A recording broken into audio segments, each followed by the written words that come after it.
Hi అండి.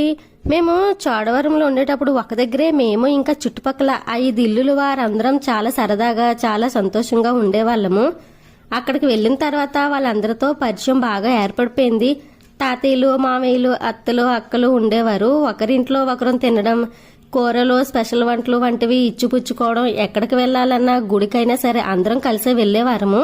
ఒక తాతయ్య ఒక హోటల్లో రన్ చేసే బాబాయ్ ఫ్రెండ్ ఉండేవారు. ఆ బాబాయ్ హోటల్లో పెసర పునుకులు చాలా ఫేమస్ అండ్ ఉల్లి చట్నీ కాంబినేషన్తో ఎప్పుడు తెచ్చినా సరే మాకు కూడా ఒక కవర్ ఇచ్చేవారు.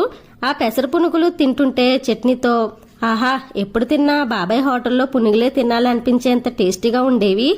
ఎందుకో యూట్యూబ్ చూస్తుంటే పునుకులు వీడియో చూసి ఈ స్టోరీ అంతా గుర్తుకు వచ్చి నా చిన్నప్పటి గతంలోకి అయితే వెళ్ళిపోయాను. గతం తలుచుకోవడం తప్ప మళ్ళీ ఆ రోజులు తిరిగి రావు కదా. ఇప్పుడు ఆ బాబాయ్ హోటల్ ఉందో లేదో, మేము ఉన్నటప్పుడు ఉన్న వాళ్ళందరూ ఎలా ఉన్నారో తెలియదు. ఒకవేళ ఎవరైనా కలిస్తే మీకు చూపిస్తాను.